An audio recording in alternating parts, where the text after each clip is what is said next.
Boa noite a todos. Sejamos bem-vindos em nome de Deus e do Mestre Jesus. Seguimos então com o Evangelho segundo o Espiritismo, capítulo 2, Meu reino não é desse mundo. E o tema é as estradas que nos levam a Jesus, possibilitando-nos a realizar nossa viagem interior. Recapitulando um pouco sobre as estradas que nos levam a Jesus, tivemos no dia 19 de janeiro a estrada de Damasco, com a nossa irmã Aide explanando. No dia 26 de janeiro, a estrada de Jerusalém, com a nossa irmã Vanessa.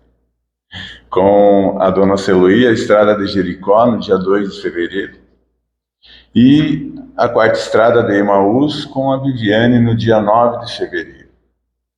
E no tema de hoje, teremos alguns comentários sobre todas elas também, em cima desse tema. Rumos. Após as jornadas promovidas pelos homens na direção da Lua e também de outros planetas do Sistema Solar, procurando respostas legítimas para os complexos problemas sobre as origens do ser e sua evolução, novos desafios surgem propondo respostas urgentes, sem, no entanto, as mentes armadas para as conquistas de fora logrem encontrar as soluções urgentes para suas inquietações íntimas. Nas viagens habituais, sempre se defrontam com rumos variados, que se multiplicam, conduzindo a lugares diversos, conforme o veículo a que se escolhe e o local de destino para onde se segue. Há rumos que conduzem a altiplanos, onde se desdobram imensas paisagens ricas de beleza e infinito. Metaforicamente falando, esse é o caminho daquele que se prepara.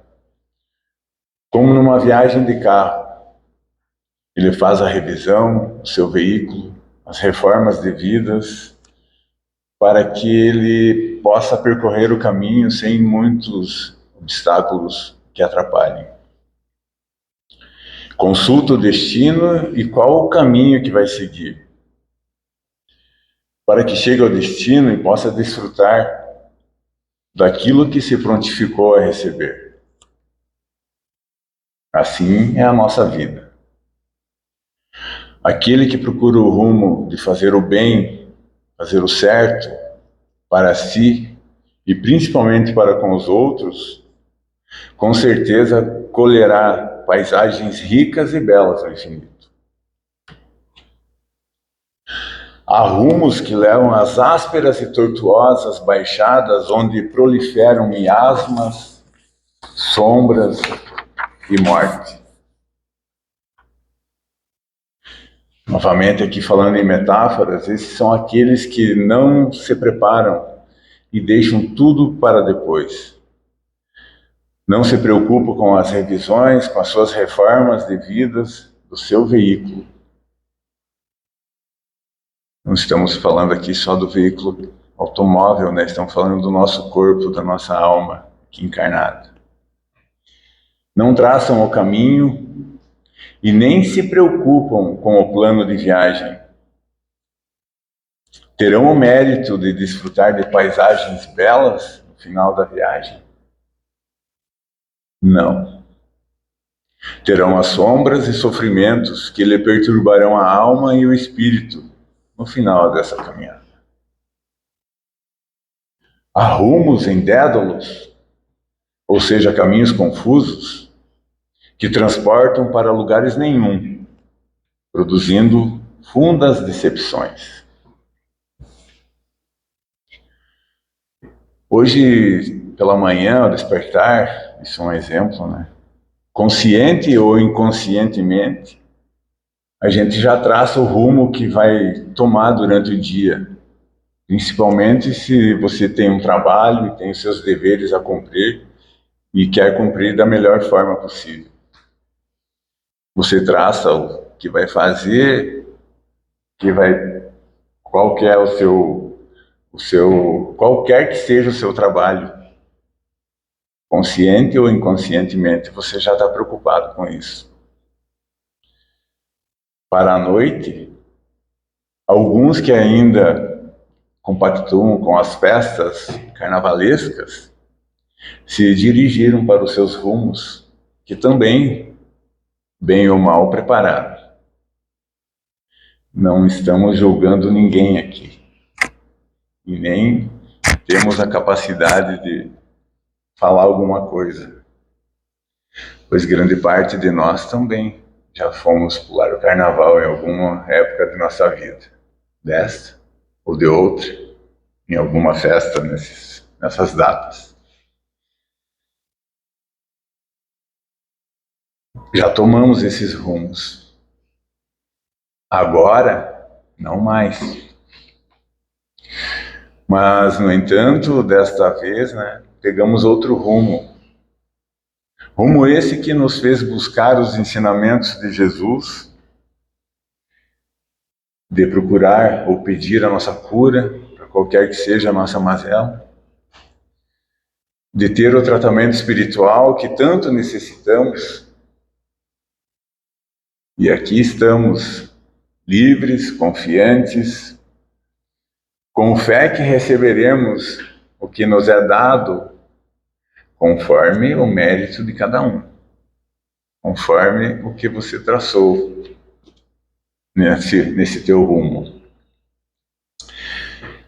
Saulo, que também era Paulo por sua dupla cidadania, ao encontrar Jesus, ou com Jesus na estrada de Damasco, tomou outro rumo em sua jornada, a qual o fez elevar-se espiritualmente. Já na estrada de Jerusalém, temos a história do bom samaritano que, contradizendo a todos, ajudou e tratou o homem ferido à beira do caminho.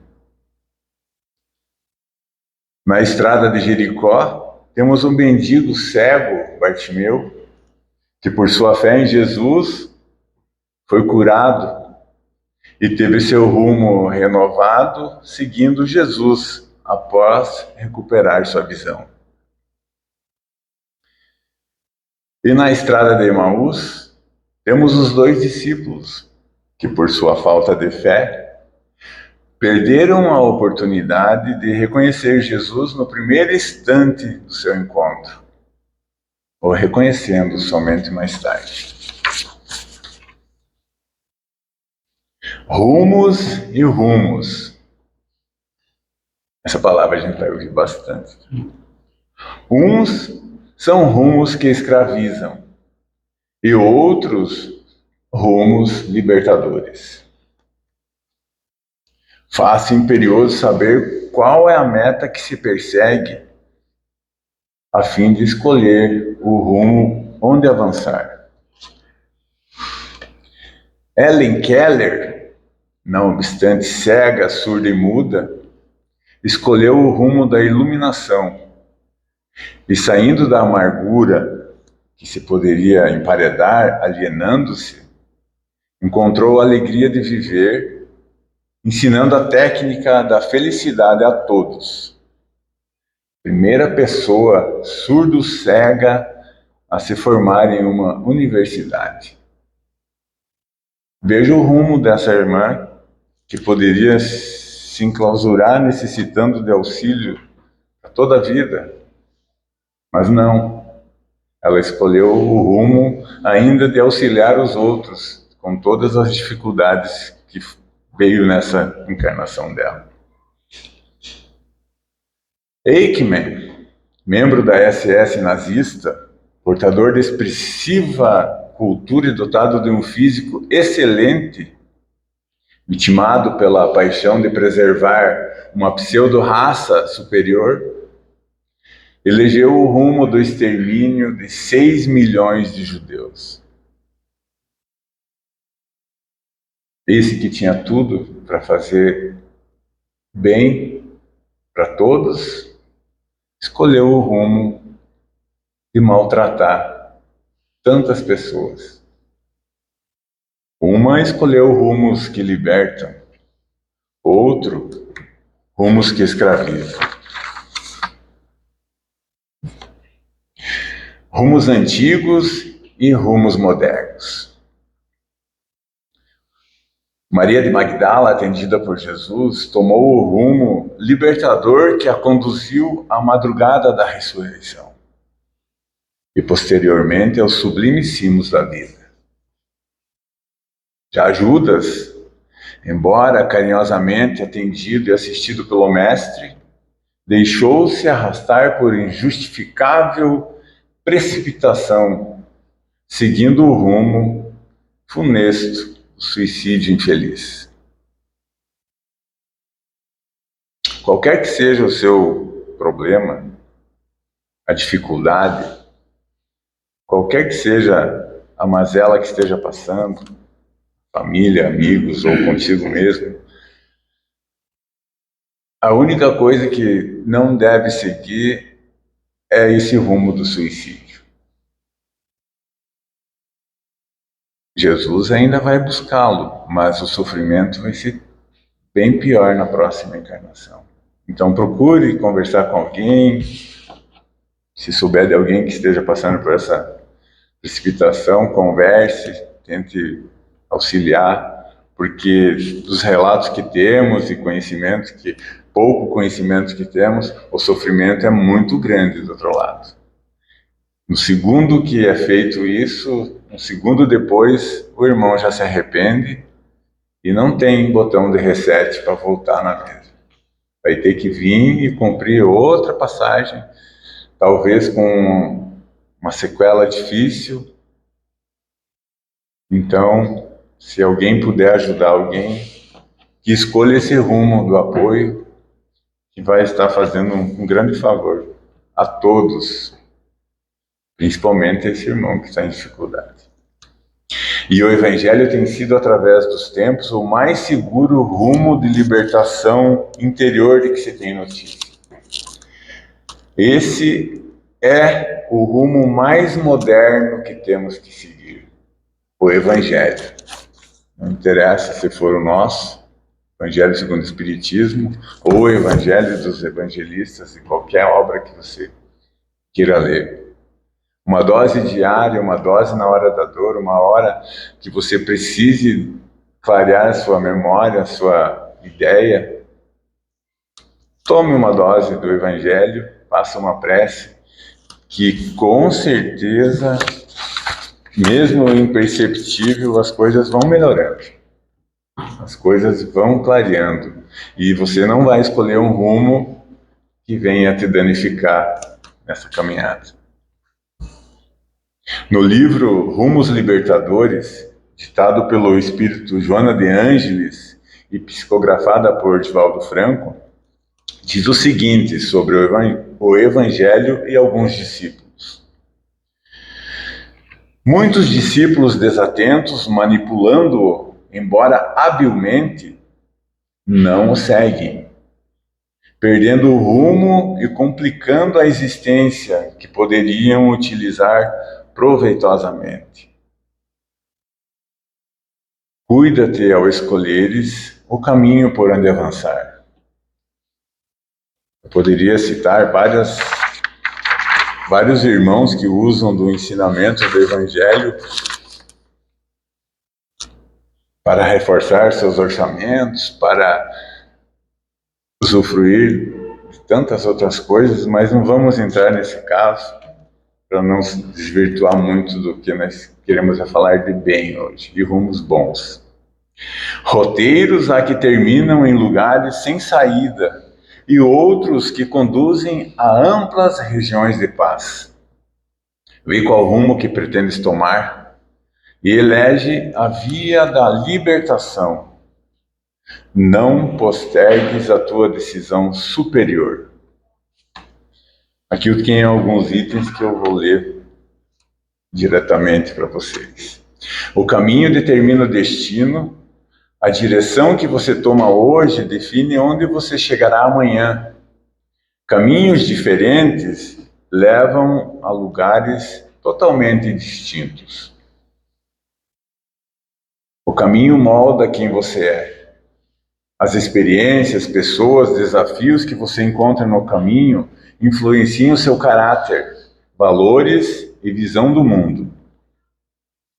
Mas nem todos os caminhos são seguros e justos. Alguns caminhos podem parecer mais rápidos ou fáceis, mas podem estar cheios de perigos, riscos éticos ou infelicidade a longo prazo. A importância da liberdade de escolha, o nosso querido livre-arbítrio, tem o poder de decidir, mas também a responsabilidade pelas consequências dessas escolhas. Temos que agir com cautela, sabedoria, em vez de agir com impulso ou apenas seguir a multidão.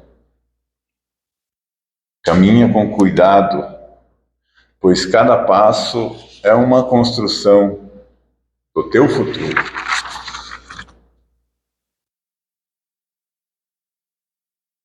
Mas os olhos deles estavam como fechados, para que o não conhecessem. O Evangelho de Lucas 24:16 descreve o momento em que 2 discípulos, caminhando para Emaús, conversavam com Jesus ressuscitado, mas são incapazes de reconhecê-lo. Ainda o texto afirma que os olhos deles estavam como que impedidos, fechados, para não reconhecê-lo, evidenciando que o reconhecimento não era físico, mas espiritual. E era ofuscado pela tristeza e frustração.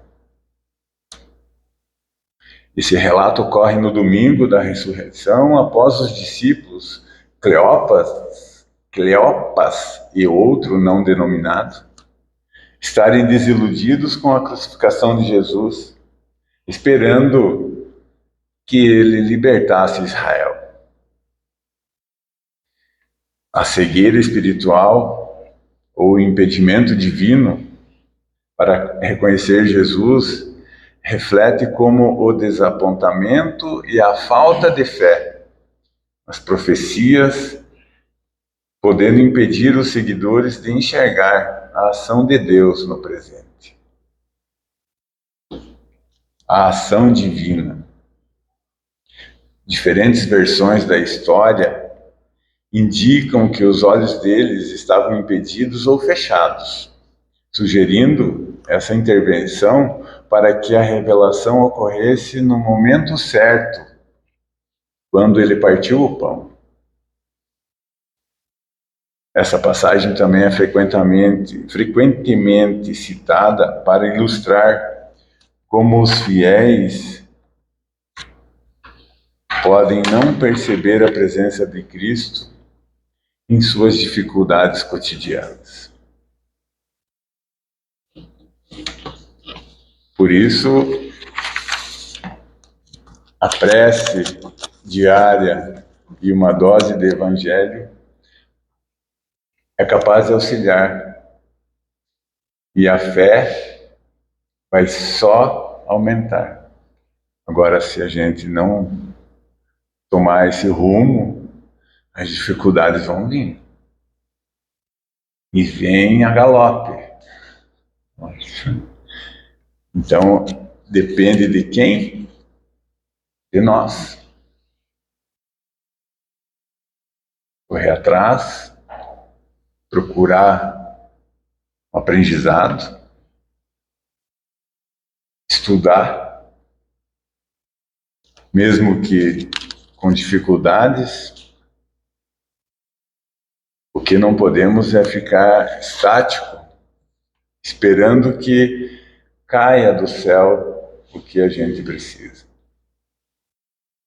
Temos que nos mover. E para isso, de manhã cedo, ao acordar, já devemos fazer as nossas preces agradecendo, primeiramente, que foi restaurada a nossa alma ao corpo, e dali fazer os nossos estudos e os rumos para o dia. Cada dia é um dia. Amanhã pertence. É hoje. Como nós estamos aqui, conseguimos chegar aqui, é agora. Não é esperando que o outro venha para te trazer as bênçãos. É a gente que tem que procurar. Continuando ainda no caminho de Emaús, preciso comentar nessa leitura aqui. Os discípulos, então, a caminho de Emaús, comentavam amargurados os acontecimentos terríveis do Calvário. Eles permaneciam ainda sob uma tormenta, angustiados, e essa dúvida penetrava-lhes a alma, o que abatia eles e deixava eles no negacionismo. Será? Será que Jesus era o Salvador? Essa é a visão que eles deviam ter, porque, né? Um homem desconhecido alcançou-os na estrada e oferecia um aspecto de mísero peregrino. Sem identificar-se, ele esclareceu sobre as verdades da Escritura e exaltou a cruz e o sofrimento. Mas ambos os companheiros que se haviam emaranhado no cipoal de contradições ingratas experimentaram agradável bem-estar, ouvindo a argumentação confortadora. Somente ao termo da viagem, em se sentindo fortalecidos no tépido ambiente da hospedaria, perceberam então que o desconhecido era o Mestre. Ainda existem aprendizes na estrada simbólica de Emaús, todos os dias. Atingem o Evangelho, espantam-se em face dos sacrifícios necessários à eterna iluminação espiritual. Porque não é só ler o Evangelho até entendê-lo, mas não pôr em prática. Queira ou não, a gente vai ter que negar algumas coisas, mudar o rumo de algumas situações que a gente podia estar fazendo. Depois que você começar a entender alguns ensinamentos, ou você muda, ou você muda. Tem como ficar no mesmo ambiente, no mesmo estágio que você estava, não vou dizer de inteligência, mas de sabedoria para usar essa inteligência. Eles não entendem o ambiente divino da cruz e procuram ainda paisagens mentais distantes. Mas chega um dia o desconhecido que caminha ao seu lado, ao lado daqueles que vacilam e fogem. Tem a forma de um viandante incompreendido, de um companheiro inesperado, de um velho generoso, de uma criança tímida. Sua voz é diferente. Seus esclarecimentos mais firmes. Seus apelos mais doces. Quem partilha por um momento do banquete da cruz, jamais poderá olvidá-la. Muitas vezes partirá mundo afora, demorando-se nos trilhos escuros. No entanto, minuto virá em que Jesus, de maneira imprevista, busca esses viajores transviados, e não desampara enquanto não os contempla seguros e livres na hospedaria da confiança. Quando eu falo aqui de banquete da cruz, isso simboliza a compreensão profunda do sacrifício e dos ensinamentos de Jesus. E quando eu comento sobre hospedaria da confiança, refere-se ao refúgio espiritual e paz interior encontrados através da fé e do retorno ao caminho do bem.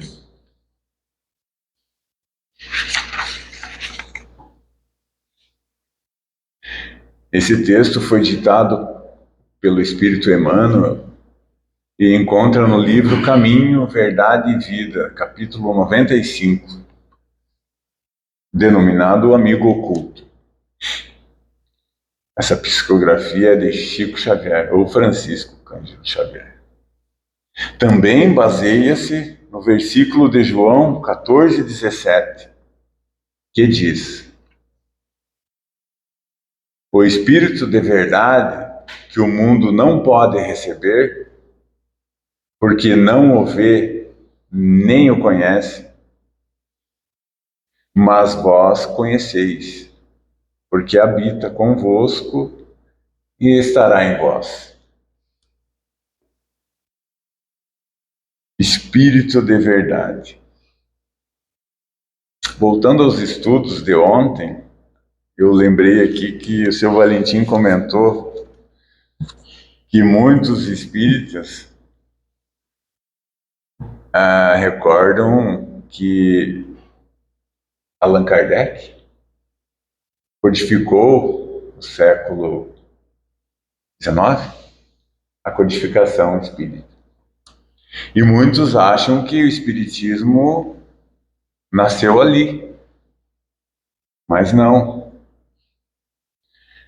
Jesus, nos seus ensinamentos, ele já colocava que eu irei, mas virá o Espírito de verdade para esclarecê-los do que agora não ainda são capazes. Lá já estava sendo nascido o Espiritismo, mesmo que muitos dizem que não. Mas todos os trabalhos que ele fez, todas as obras que Jesus vinha fazendo, com todos aqueles povos, não interessava a sua etnia, mesmo ele sendo hebreu. Não, mas ele, Jesus, judeu, isso, fugiu essa palavra. Ele auxiliava a todos, gentios, samaritanos. Para que melhor espírita do que esse, que não julgava ninguém? Pelo menos assim os espíritas têm que ser.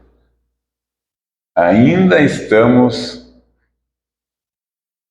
aprendendo a qual rumo tomar.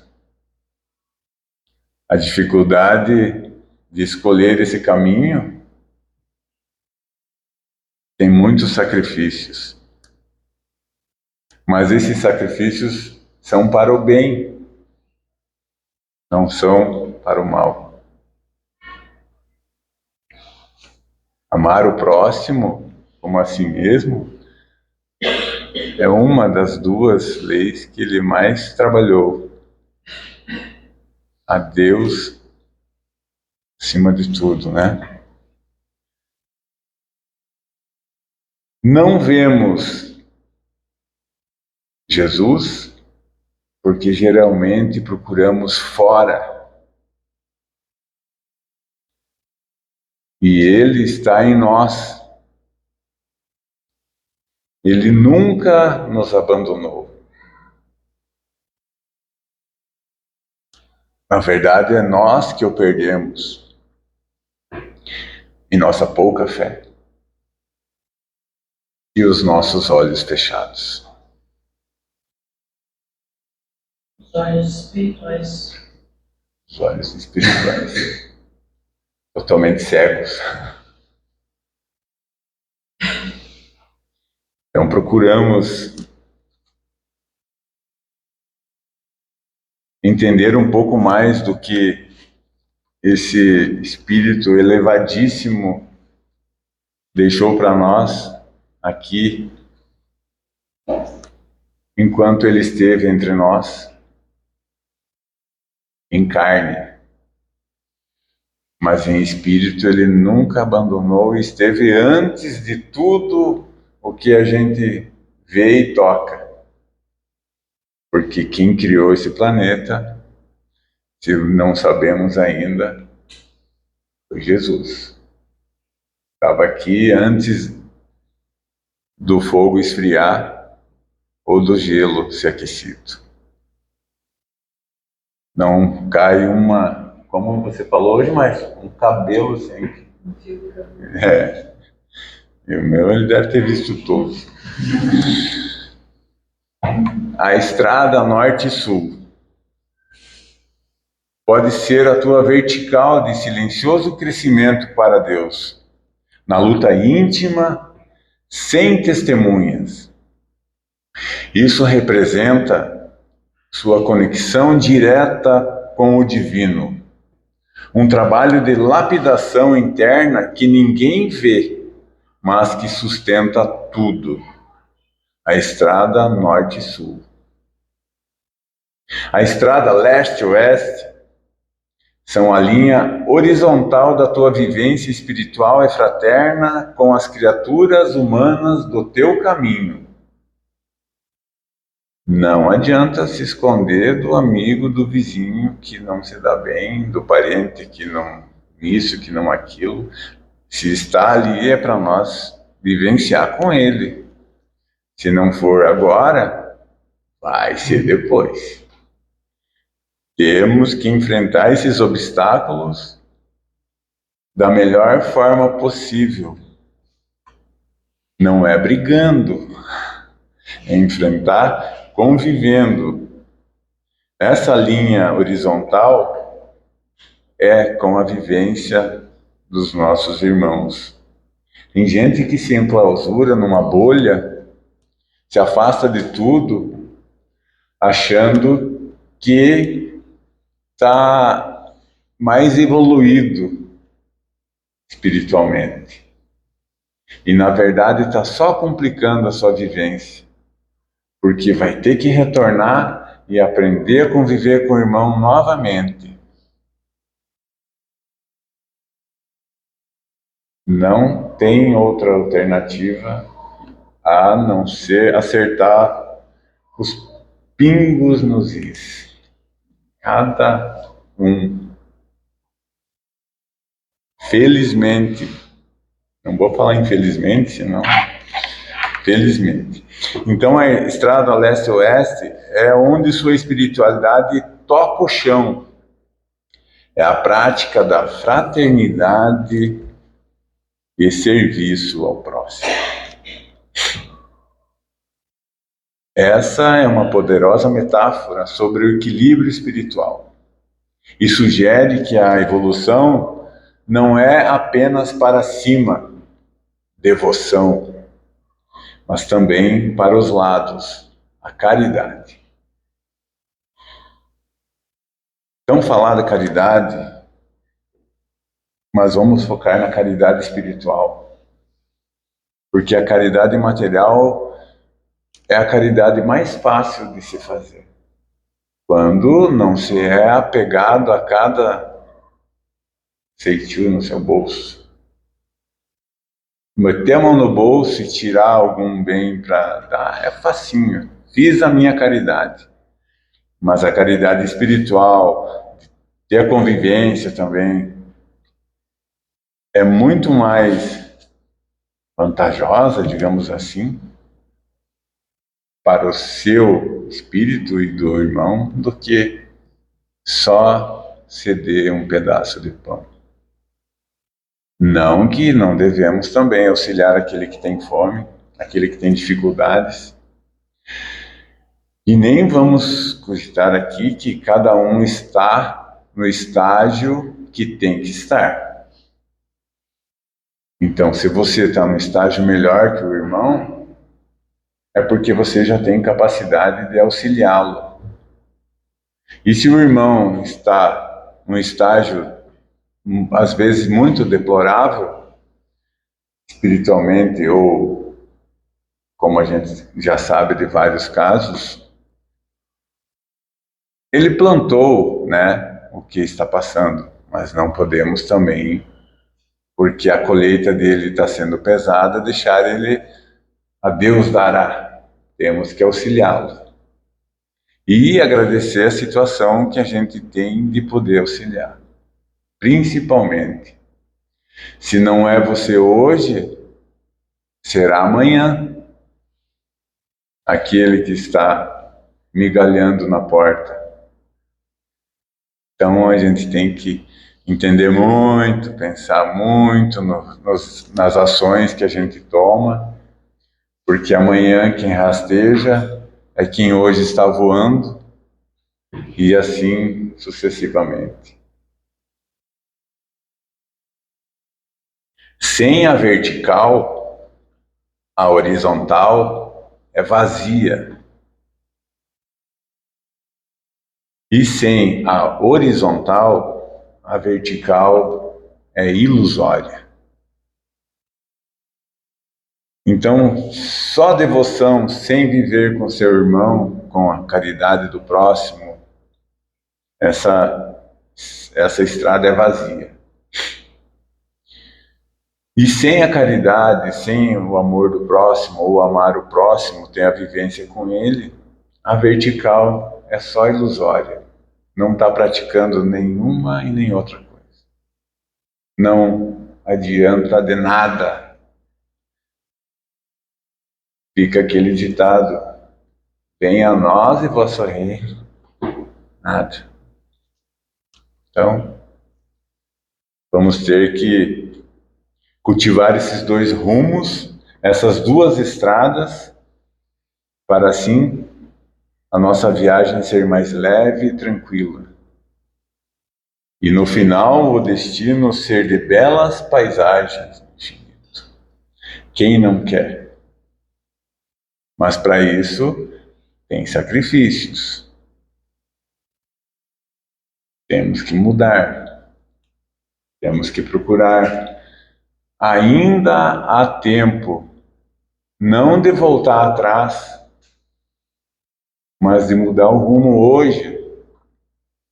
Escolher uma estrada melhor. Mas lembra, estrada muito fácil, tem problemas ali. A estrada tem que ter uns pedregulhos para você começar a limpar, procurar o caminho, porque uma estrada bem pavimentada, fácil, vai ter problema para frente também. Nenhuma encarnação é mil maravilhas. A gente tem que ter as dificuldades. Para quê? Para que a nossa fé seja aumentada e a gente procure Jesus, se eleve o pensamento a Deus, porque se está tudo mil maravilha, esquece facinho, que tudo que temos pode ser tirado num piscar de olhos. E não adianta você estar em cima, no topo do castelo, se nada aqui nos pertence. Nada. Nem o nosso abençoado corpo. É empréstimo. É empréstimo. Então vamos cultivar esses dois rumos, essas duas estradas, para que no final tenhamos belas paisagens. Espero que tenha conseguido passar alguns conhecimentos que eu tentei preparar com a ajuda da espiritualidade. Sem ela não somos nada também. E bendito és tu, Senhor, Deus nosso Pai, que nos permitiu mais uma doutrinária. Eu agradeço, muito obrigado. Que assim seja sempre.